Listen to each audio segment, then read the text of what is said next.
While Kyiv is repelling Moscow's onslaught, Ukrainians are defending Astana and the Baltic countries from attacks by Russian chauvinists. Almost swallowed Belarus.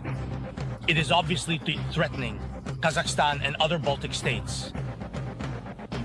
And the goal of the present war against Ukraine is to turn our land, our people, our lives, our resources into a weapon against you, against the international. Unlike Lukashenko, who sold out his country completely. And now I will show you where the attack on Belarus was being prepared from. And if a preemptive strike had not been delivered against the position 6 hours before the operation, I'll show you 4 positions now. I brought a map. Kassym-Jomart Tokayev, relying on China from time to time, delivers resounding slaps to the bunker dweller.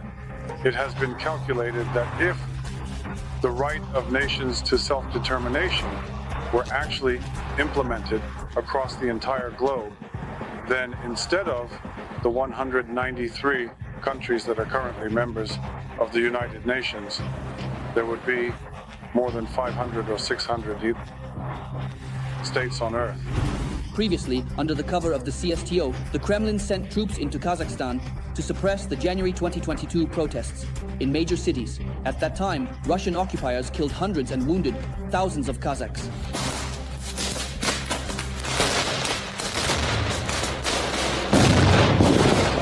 Could Russia, having failed to achieve success in Ukraine, redirect its aggression toward Kazakhstan? Is Astana ready to defend its territories, which the Kremlin claims? And what is the overall state of Kazakhstan's armed forces? After all, with Russia as a neighbor, the army is the only reliable guarantee of security. After the collapse of the USSR, Kazakhstan, like Ukraine, inherited a nuclear arsenal. Economic crisis, technological degradation, and international pressure led to Clinton and Nazarbayev signing an agreement in 1994 on Astana's voluntary renunciation of nuclear weapons. The nuclear arsenal inherited from communists, the 4th largest in the world, with 1,510 warheads, including 104 intercontinental, was destroyed or sent to Russia with US assistance. At that time, Moscow, as with Kyiv in Budapest, guaranteed Kazakh security. Kazakhs, brothers, ingratitude is this. Guys, did you really think that Russia would just disappear somewhere? Emigrate to Mars? To Ukraine? Take a good look. Think seriously about it.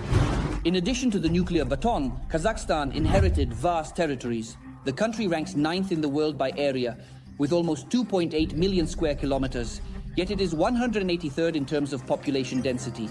Only 6 people per square kilometer. From a military standpoint, this means very poor logistics.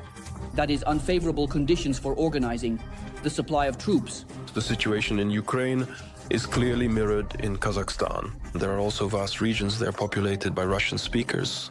There in Kazakhstan, some people believe that in the future we want to take northern Kazakhstan from them, as they say, following the Ukrainian scenario. What do you think? Did we ever have such plans? Are we counting on that? I believe that we have historical rights to these lands. The army of the country of Kazakhstan, officially known as the Kazakh Republic, consists of approximately 40,000 active military personnel. According to recent estimates, while the Russian invasion force that entered Ukraine at the start of the conflict was reported to number around 200,000 troops. And this possibility is practically reduced to zero. In other words, with 40,000 personnel in the Kazakh army, it is virtually impossible to cover the entire length of the Russian-Kazakh border. If we look at Kazakhstan as a theater of military operations, which Russian officials and propagandists have been constantly hinting at since the invasion of Ukraine, then, in addition to logistical problems, the Kazakhs would face another difficulty in defending their borders. According to experts, the terrain and the lack of large rivers and water barriers would complicate the defense of the northern borders. The conditions that existed in Ukraine, specifically the black soil when Russian equipment was being loaded, and accordingly abandoned by the Russian occupiers, will not be the case here. Let me emphasize once again, 55% of the area is desert and semi-desert. Apparently, what will take place is so-called focal defense. That is, in other words, fighting will occur directly in urban environments. In addition to the catastrophic lack of manpower, if all 40,000 Kazakh servicemen were deployed to the Russian-Kazakh border, the density of the defense would be 1 serviceman per Tamnonti Okshan Sekis 200 meters. The armed forces of Kazakhstan have another drawback, their dependence on the Kremlin in terms of intelligence and military technology. Astana has almost no domestic military production. The Kazakh army depends on imported water weaponry for more than 95% of its needs. Russia is practically the only supplier to the country, providing both weapons and bomb ammunition. The air defense systems, that is Kazakhstan's air defense system, are integrated into the overall Bash-CSTO system. That is, accordingly, Moscow knows the locations of the launchers, and likewise, even the personnel of those air defense units of the Republic of Kazakhstan that provide protection for Kazakhstan's airspace. Despite the fact that on May 7th, Kazakhstan held a large-scale military parade for the first time since 2018 to mark Victory Day, where military equipment and overall the potential of Kazakhstan's army were showcased with great pomp, the whole country watched the military parade, which is set to be one of the most spectacular events of the year. The backbone of Kazakhstan's army consists of outdated Soviet and Russian equipment. For air defense, Astana relies on Soviet S-300 systems and Russian Buk missile systems. The ground forces use Soviet-Russian BTR-80 armored personnel carriers and T-72 and T-80 tanks. The situation in aviation is even worse. Kazakhstan lags behind Russia both in the quality and quantity of its fighter jets.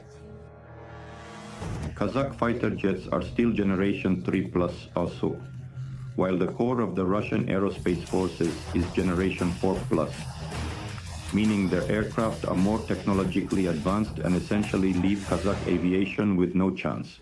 For many years, Kazakhstan relied on international treaties to ensure its military security, starting with the already mentioned nuclear memorandum in 1994. Later on, Astana signed many other agreements that in one way or another concerned the country's military security. But February 2022 showed that when it comes to a nuclear neighbor aggressor, international organizations, treaties and memorandums simply do not work. Moscow is deliberately militarizing its society, successfully preparing a propaganda foundation for future hybrid and full-scale wars. Back then I kept laughing about it, thinking, well, that just can't be. Well, Kazakhstan and America, how could that be? Military laboratories, really. But you don't have any weapons, do you? Are there two in Kazakhstan? That's why a direct confrontation will definitely happen. And that's all for now. Don't forget to leave comments about which types of weapons you'd like to learn more about. Like this video and, of course, subscribe to our Arsenal channel. The link is in the description below the video.